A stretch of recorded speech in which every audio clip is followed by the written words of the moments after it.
Hello and welcome to another episode of the Agency Leadership Podcast. I'm Chip Griffin. And I'm Gini Dietrich. And today we're going to play Canadian doubles. No, we're not.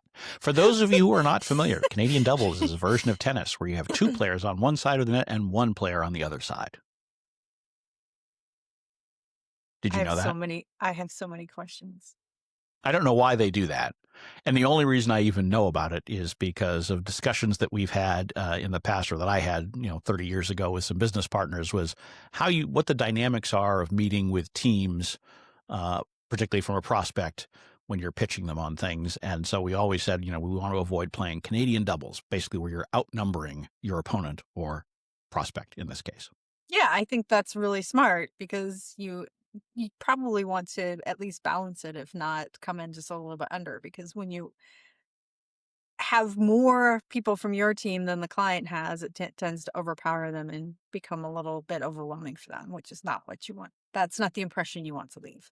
No, I mean, it's, any time that you're in a position where you're confronted by a larger number of people, whether that's, in combat, in sales, in whatever, you don't like that. You kind of want even numbers. But we're going to go beyond that, folks. So just so we're not talking just about the numbers of people, but really, I thought it would be helpful for us to have a conversation about how you handle group presentations with prospects or even potentially with clients or those sorts of things, because it's something that many of us, even in small agencies, often do, where we'll have more than one person in the room or on a call, pitching to a client, talking them through things. So there's a lot of things that go into that. How many people? How do you split up the presentation time? How do you make sure that everybody looks like they're contributing in a meaningful way? How do you manage the time when you've got multiple voices speaking and make sure that you've got a real dialogue? So I think there's a lot of things to consider anytime you're doing group presentations, and it's something that, since we often end up having to do it, it's worth thinking about how to do it well. Yeah, I completely agree. It's, one of the things that we think about it all the time, especially not just with new business, but with clients too. We had a meeting a couple of weeks ago with a client and they really wanted me in the room, but there were only 2 of them and there were 5 of us. And so we had to kind of decide, is it really important for me to be in the room? Then, and that's the case, then who are we not going to have in the room from, the client team perspective? And so we went back and forth about it to decide who needed to be there for sure and who was sort of ancillary and who could just get updates later. But it's definitely something we think about all the time, not just with prospects, but with clients too. Yeah. And when I've worked in larger agencies, I mean, there have been times where, you feel like you're in an international summit because, one side's got 10 people, the other side's got, 12 or 13. And I think those are just silly on both sides. I mean, I don't understand the value of having that many people in the room for a pitch. It really at any point. So for most of our listeners, that's not the size and scale that we're talking about. But I do think it's important to think through why every single person is in that conversation from your side in particular. Obviously, you can't really control who the other side brings, although it is worth understanding who they're bringing and maybe asking them questions about, whether that's the right mix. Do they need to add somebody? Does that person really need to be there for this conversation? You can do that diplomatically so that you have the right mix of people on both sides. But everybody on your side, at least the side you control, needs to have a clear purpose for being there. And you shouldn't throw extra bodies in just to show, hey, we've got these smart people. Because I've been in plenty of those presentations where we don't really need you for anything. We just want you to be here so that they know that you exist. Yeah. And that's an important temptation to resist, because oftentimes the other side will walk out saying, well, why was that person there? That didn't make any sense. Right. Yes. I think too, if you do your due diligence to say, who from your side is going to be there, then you can sort of match expertise, right? So we had a new business meeting last week, and from their side, they had the VP of comms from 2 business lines. They had the chief communications officer, and they had 2 data analytics people. So from my side, I ensured that we had at least 2 communications professionals, at least 1 data person, myself and our chief revenue officer were there. And so it sort of matched the same level of expertise, and everybody was able to have conversations with their peers to be able to understand, okay, this is what they'll do and this is how they'll help us. And it was really, really valuable from that perspective. Could I have handled the communications piece of it for probably 3 or 4 of them? Sure. But I also I'm not going to be the point of contact from a day-to-day perspective. So I wanted to make sure that the people that were in the room also were going to be the day-to-day points of contact. So you can kind of massage that a little bit based on who's in the room from the client's perspective or the prospect's perspective, and really understanding, okay, we have to think about it both from the perspective of, do we have the expertise on our side to match that, and who will be the day-to-day contact on our side that they would be working with, so that they don't feel like we're doing a swap, once the Right. business is won, that they now have to work with the lower class employees. Right. I mean, those are two fantastic points, and so I really want to underscore those. The first is the simplest one, which is you can't do the bait and switch. You've got to Yeah. make sure that whoever they're getting to know during the prospecting phase, that's who they're going to be working with. Maybe not every single person who's in the room, but at least whoever their main contact is, Yep. if they become a client, absolutely needs to be there. And that's important from the client's perspective, so that they get to know that person, and they can make an intelligent, informed decision about whether they want to work with that person, so they Right. don't get surprised after the fact. But it's just as important for your team as well, because by having that person in the room, they'll have heard firsthand what the client is looking for. You don't have to play a game of telephone with them. They'll be up to speed from day one. They will also help you to better spec out the Yep. proposal and pricing, Yep. because they will have heard it, and they're not having it forced down their throats. They can be in a position to help guide, what do you make for promises in terms of results, deadlines, the amount of time involved, those kinds of things. So really important from that perspective. But the second one is equally important, which is that you match up expertise, particularly from the perspective, I think, of part of it's the ability to have conversations with peers, but part of it is making sure that if you see someone bringing in expertise on their side who is likely to ask particular questions or have particular concerns, that you have somebody on your side who can address those questions and concerns. Whether that's a true subject matter expert on it, or whether it's, in your case, you're an owner, you happen to know enough about that area that you could handle it if you had to. Sometimes you need to make judgments. But if you're pitching a website redesign and they say they're going to have their IT security guy in the room, you better have somebody in that room who can Right. address their IT security Mhm. questions. Whether Yes. that's you or somebody else, Yes. the fact that they've invited them to the meeting means it's probably going to be a topic of conversation, because you generally don't invite your IT security guys just for, Yeah. content conversations. They're there for a particular reason or Yeah. concern. Yeah, we find that a lot with the clients that we work with when they invite their somebody from their Right. compliance team. You're like, okay, No. all right, we're going to make sure that we it's got it. You're taking this seriously. Okay. There are going to be questions that I cannot answer. Okay. We're going to make sure somebody from our side is, so same kind of thing. You just have to Right. understand who from their side is invited, so that you can match that expertise. Right. Or you happen to notice they've invited their IT security guy or something like that. And you say, hey, I notice you've invited so-and-so. I don't know if this is the right forum for that. Maybe we have maybe we should set up a Sure. separate conversation so that the whole team doesn't get bogged down in this. Because, and a lot of times the IT security guy will be just as receptive to that he doesn't have to sit through a whole bunch of conversation that is boring to him, and it may work better from your side just to have the experts have that conversation as a sidebar, instead of eating up valuable time in the group presentation. So certainly look at who's being brought into the room, so that you can maybe address some of those things in advance and steer it in a direction that's more likely to achieve the outcome that you're looking for. Again, whether it's a prospective client or an existing client, and you're trying to steer a project in a certain direction. Yeah, absolutely. I think it's so smart. And I think what you said earlier about, ensuring that the day-to-day contact is there is critical. That's one of the mistakes I made early on. From my perspective, is I always felt like new business wasn't billable, and, well, not felt like, it wasn't billable. And so I didn't want to ask my team to go to those meetings. And I was doing a lot in the beginning. Because it would eat into their billable time. And Right. so I would leave them in the office and I would go to the meetings. But you're right, like, you miss the nuance, you miss the context. I would go to the meetings, I would create the proposal, I would sell it, I would close it, and then I would hand it off. And my team was like, they weren't bought in, they didn't understand. They may have had their own ideas that I hadn't had on my own.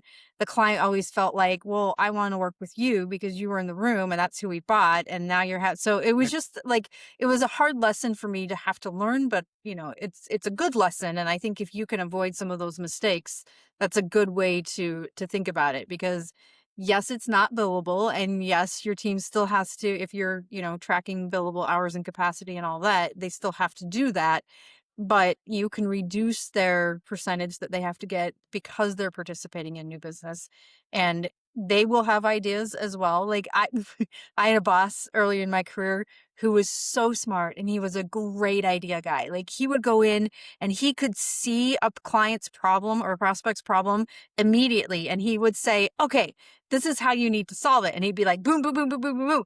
And when I wasn't in the room, he would sell all of that stuff, but we didn't have the capability to do it.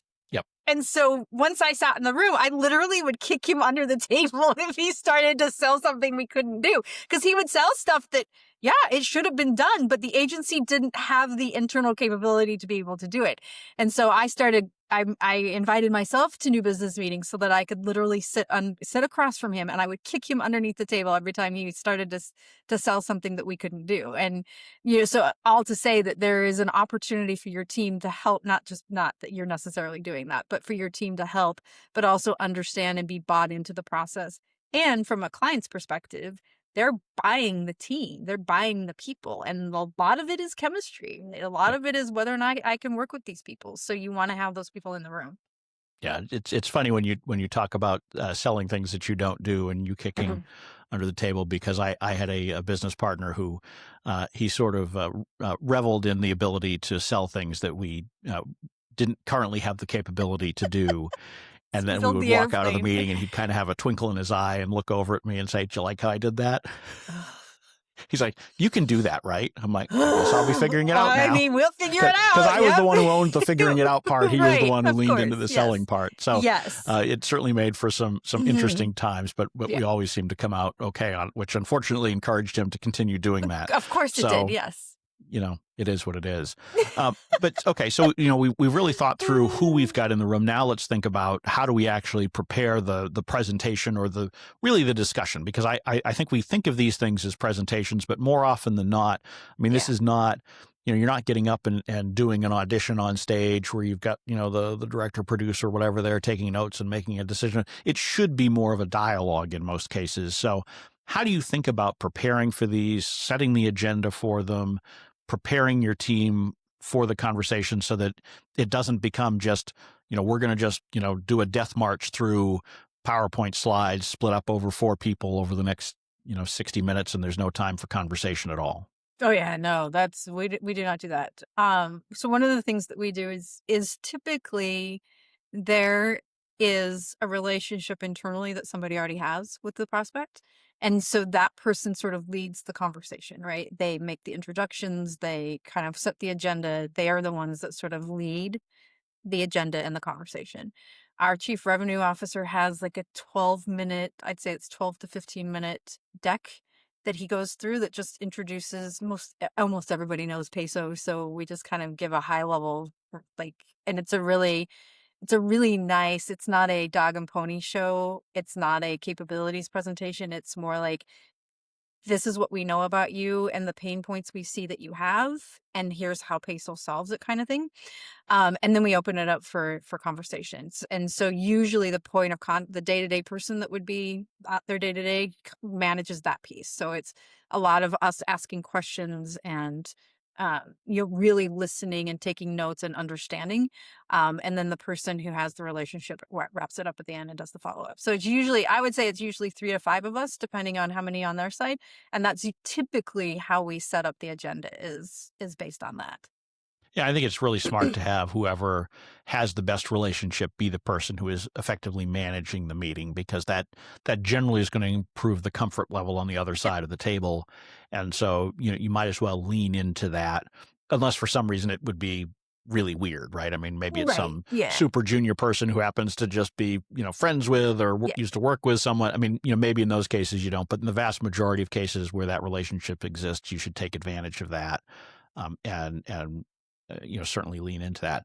I think the other important thing is to think through how you spread the conversation around so that everybody feels like there's a reason for being there, both on your side and theirs, right? You don't want someone on your side to feel like, well, what was the point? Why did Why I was even I have there? to Yeah. Yeah. to waste my time coming here or showing up for the call, depending on what it is? But so part of that is you as the leader trying to think through how do you make sure that you don't consume all the oxygen, because I think there's a real tendency on a lot of owners' parts to just jump in because they probably do have an answer to most of the questions that would come up in these sessions. It's going to be rare in I think most cases that you couldn't give that answer in that 1 hour session that you've probably got. But you have to find a way to make sure that you're weaving your team in. And if you've brought in an expert in paid media or something like that, and a paid media question comes up, resist the urge to answer yourself and Uh-huh. bring your paid expert in to talk about that. When you're doing the overall presentation, spread it around and let them talk about their areas of expertise. But do make sure they understand what their limits are, because we all have those team members, and maybe it's us, maybe it's one of our team members who just likes to keep going. Uh-huh. I see this repeatedly where you get someone on one of these calls and you've Mhm. told them they're got 3 minutes. 30 minutes later, they're still going because Uh-huh. they're just so excited about whatever they're talking about. You've got to manage that bit of it so that you have the right spread of discussion Yes. and information dissemination in those meetings. Yes. I have some of those. I will tell you that shutting up and letting your team answer questions is probably one of the hardest jobs you have. And they're going to answer it in a way that you necessarily wouldn't.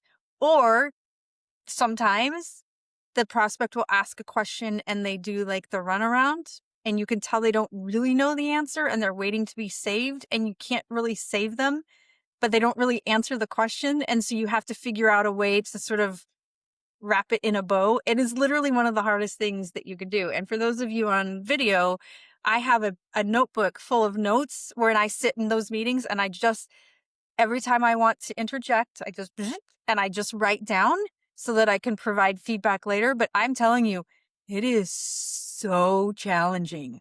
So challenging. I would absolutely agree with you. It is one of the most difficult things that I had to learn as I was running teams. But I eventually did get to that point where I felt like I was pretty good at being able to decide, is this so important that it's worth me Right. interjecting, Yep. correcting, Yep. whatever it may be? Because Yep. there are times, I mean, you should Sure. never just completely zip it and Yeah. let the wrong impression be left or something Right. like that. If Right. you know that it needs clean up on aisle Just a 6, little, yeah. clean up on aisle 6, please. But if it's just not exactly the way you would do it, or it's inconsequential to the outcome of the meeting, let it go. Because the Yeah. more you talk, it does two things. First of all, well, it does three things really. It undermines the confidence of your team member. Yep. It undermines the confidence of the client in your team. Yep. And it also puts you in a position where you are putting yourself as more necessary to the ongoing success of the relationship. And none of Yep. those things are good. Nope. Not good at all. Yeah, it's super, super challenging, but I think it's one of the things that you have to work on. And so one of the things that we do after a meeting is we do a debrief, right? And I will say, this was great, this was great, this was great. I probably would have answered this a little bit differently, and here's why. And I give them the immediate feedback so that they can, and eventually what happens is you start to run like a well-oiled machine, right? But you have to be able to do those things. And every time you hire someone new and bring them into that process, you kind of have to build that well-oiled machine again. And so it's a constant funnel of having to provide feedback and, take really good notes. And of course, AI can take notes for you, but you'll see things that AI won't, right? That Yep. you just want to jot down. And really providing that instant feedback so that you're doing that debrief and you're starting to build that really well-oiled machine so that eventually there have been a couple of newbies at business meetings where I've been like, why was I there? I was not needed. Right. And that's what you want to get to. Absolutely. And I think having meetings afterwards are important. I think having meetings before, so don't Of just course, throw everybody yes, in. yes, yes. There's a happy balance 100%. there too, Yes. because I've seen a lot of these prep sessions go off the rails because it turns into almost a skit.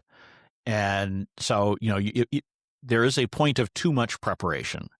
And so you certainly need to have conversations beforehand. Who's going to do what? What are we generally going to say? Are there any, third rails that we should try to avoid here in this conversation? share that information in advance, particularly for team members who may not be used to those kinds of conversations, so that they kind of know, what those guardrails are. But try to avoid scripting it out so heavily that it does come across like you're doing a school play. Yeah. Because I have been part of those. I've had those presentations made to me. They are mind-numbing. It has to feel like you're having a human expert conversation, and it should not feel like, I've got 3.5 minutes and I've timed it down exactly like that. And if anything comes up, I'm going to be, lost because now you've knocked me off of my course. I'm going to hand it right over to you. I mean, treat it like a human conversation. And I think that's going to be the way you get the best result. And I will end this by saying that is 100% accurate. We have several clients who are going through the agency of record interview process right now. And because we're the peso integrators, we're part of that process. And first of all, every large agency, every single one does exactly what you just said. They come in, they're well rehearsed, they're well practiced, they each have their part, they've memorized it all, and they spend an hour going through a capabilities deck. And it is mind numbing. Like you're just like, oh my gosh. They don't ask questions. They don't try to better understand what the opportunity is. None of that. And then when it gets to the Q&A, they don't have answers because they didn't practice that part. And so one of the things I think that sets a small agency apart from a large one is being able to diagnose the problem, being able to ask the questions and really have a conversation instead of doing a dog and pony show. It's going to be so much more appreciated because now you're treating yourselves like their partner instead of their vendor who's just coming in and being like, wah, wah, wah, wah, wah. And it helps your team too, because they'll be in a better position to handle the questions. If everybody is so prepared, it tends to make the Q&A session really difficult because it's very difficult. People feel so locked into what they've pre-prepared that anything outside of that they may not have the confidence to handle. So obviously every team is different, every individual is different. You got to figure out how to get the most from them. But in general, drive it towards actual human conversation, not a school play. It works every single time. Indeed. So with that, hopefully we've given you some good tips for your next group presentation to a prospect, a client, or whomever. And please do tune into the next episode. In the meantime, I'm Chip Griffin. I'm Jenny Dietrich. And it depends.